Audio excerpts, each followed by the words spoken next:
Alright, folks, I'm back. Yeah, different background because I'm on vacation right now. So that's why I've been really posting animated stop-motion shorts with some reviews from before I left. I might review some stuff more, I don't know, while I'm on vacation anyway. But yeah, I decided to check out, or not check out, but finally review The Strangers, which came out in 2008. It's a horror thriller. It's directed by and written Bryan Bertino. I believe that's how you pronounce his name. I guess it was an idea based on... Oh my god. Okay. It was based off a encounter he had, I guess, as a kid, where somebody knocked on the door asking for somebody who didn't even live there or something, and it freaked him out, so he decided to write a movie about it years and years later. This movie stars Liv Tyler and Scott Speedman and other people. But it's a low-budget film. I saw it back when it came out, of course, on demand. The trailer really had me excited, because I'm like, wow. I don't know, like, I like masked killers, and so I like Jason. Granted, this isn't supernatural. It's more realistic stuff, like what can actually happen to you, which I like. But yeah, overall, it's about this couple who they stay at a remote vacation home, I guess, of Scott Speedman's character James. I guess his dad's house, or whatever house. Pretty much, they're just coming back from a friend's reception, so they go home. He tries to propose to her. She's not ready for it. So then there's some friction kind of there, but not like, the movie doesn't really dive into like character development or anything like that. If anything, the characters are stupid in this. I mean, the scene photography is great. It's shot well. It's edited pretty good. There's really not any gore, except for maybe one shot where one of his friends gets shot in the head, and it's very brief shown. I mean, it's shown, but very quick. I didn't like how the beginning started, where it showed like half of the ending, because pretty much it starts like at the aftermath at the beginning, and then it leads up through the rest of the movie, how everything ends, which I hate. Well, I don't really hate, but I don't think it needed to be in this movie, because then you show that at the very end, and it's like, why'd you show that twice when you could have just showed it at the end, and then, but that I didn't care for. The acting in this is pretty good, but again, I'm not gonna shade, like, the actors, because they're doing what they're told to do, which is, their characters are stupid, where you can survive, really, the whole time is just stay. I do like the idea of being home alone, because it's relatable. You're home alone, and granted, you don't have to be in a remote location, but, or that remote anyway, but, you're, pretty much alone, or you're with somebody, and you get strange knocks at the door, and then somebody's asking, then they're asking for somebody who doesn't even live there, and so that's sort of, interesting, or not interesting, but kind of, that's scary, because it's like, because it's like, who's Tamara, and are you sure that they don't live here? And I didn't care for the James character at all, because he is like really annoying, to where unless stuff is, because he leaves Liv Taylor's, or Tyler, whatever her name is, he leaves her behind to go get cigarettes or something. So she's home alone, and yeah, Liv Tyler.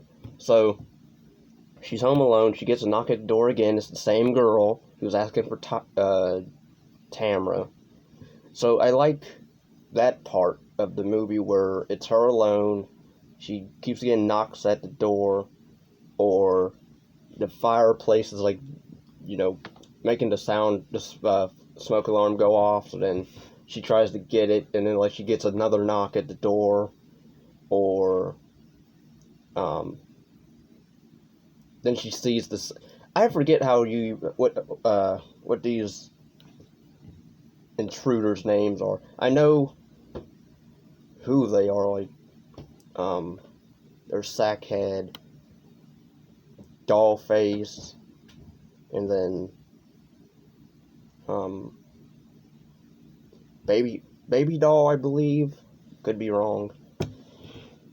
I didn't really want to look up their names, because why? But I liked where I didn't like how she hears all these noises, and then she decides to run in the bedroom, but then she doesn't close the door. She just decides to break the lamp and then hide. She tries to hide under the bed. She can't even fit under the bed. And then I did like the whole scene where she's scared and then running around, and they're just banging on different areas of the house. I don't know how they get in and out of this house without being seen, which is kind of creepy. But then it's like, wait a minute, how can they do that when, whatever. And the Scott Speedman character, the James character, I didn't care for at all. Again, because he's stupid. Granted, he feels bad for killing his friend, his, I guess, best friend. It was an accident, and yeah. So then what does he do? I'm gonna go outside and try to lead them away. And then he gets taken. And then it's up to Liv Tyler's character to survive, but then she doesn't do but so much. And I like half of these, the editing in half of this movie is kind of weird, because it's shot where there's a scene where Scott Speedman's character, where he doesn't believe, I think her name's Kirsten, his girlfriend or whatever. He doesn't believe that people were in the house terrorizing her, so he goes outside to go get his phone out of his car, and this weird, because like you see a hand from behind try to touch him, and he feels it, but then when he quickly turns around in the car, the person's gone. So then he's like, wait, what? So there's no way they had enough time to, one, back up and then run off for him to turn around and they're not there. So that's unrealistic to me. I didn't like that part. That should have been shot a different way, or choreographed a certain way.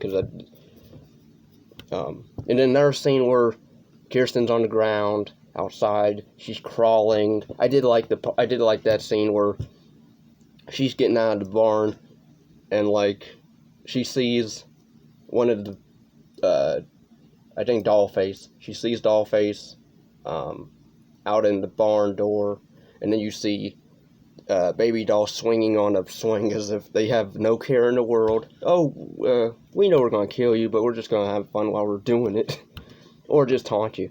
And then she's doing that, but then it keeps shooting back to Dollface walking behind Kirsten as she's crawling away. But then it's weird because it's staying on both of them, and then when she turns around, Dollface is gone, and I'm like, see, I don't like that either. I hate the ending as well because it's downbeat. But then again, I didn't care about the characters, so what? So really, but then there's a downbeat, because then at the very end is like, oh, maybe she survived, because then the two Christian fellows, young boys, they come in the house. they see the aftermath, and then one of them goes near Liv Tyler's body and then tries to touch her. What I don't know. You see a dead body, so I'm gonna just touch it. Okay. So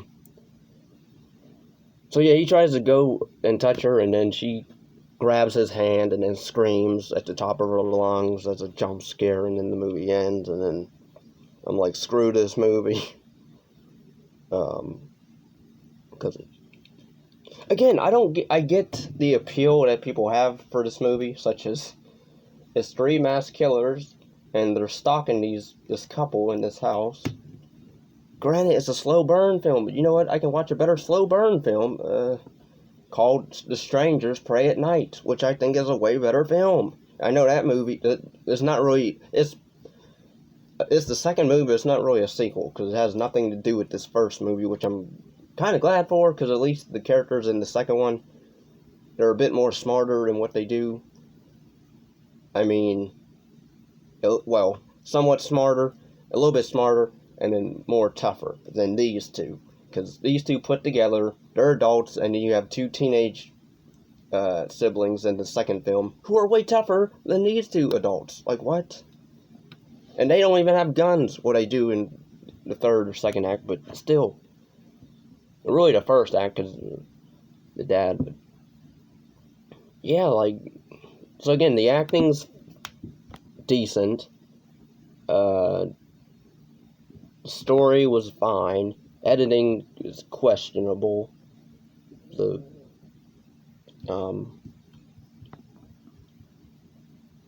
writing of the characters is terrible, because you don't care about anybody if they die or not. I didn't care if these two, granted I don't think they need to die, but again, I didn't care because they did dumb decisions, where all you had to do is just stay in they had a perfect, I hate in horror movies where, how you have characters that have, there's a way you can survive in a horror movie, and then you just do the exact opposite. I mean, granted, they do almost in, not every horror movie, because but this one is trying to be realistic, and then what do? You have the characters do dumb stuff, where we're going to stay in this one room, aim the gun at the doorway, so when whoever comes near, we'll just blow them away. Nope! As soon as I kill my friend accidentally, I'm going to go outside, and then park myself near a tree, and let them see me, and then let the one guy kick me like a field goal, and then take my gun. So, yeah. This movie is overrated. I get why people like it. I don't think it deserves a 94% on Netflix or whatever. I don't think it deserves the praise that it gets either, because it has dumb decisions by characters.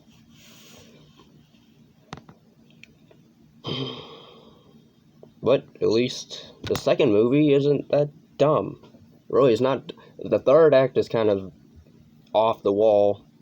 If you've seen the second movie, then you know what I mean. I don't get how people hate the second movie but love this one. But again, I'll get to the second film when I get to it, which will probably be tonight or tomorrow. I don't know when I'll post this, so yeah. But overall, I hope you enjoy this rant review, and thanks for watching. Take care, peace and love. Comment, subscribe, and yeah.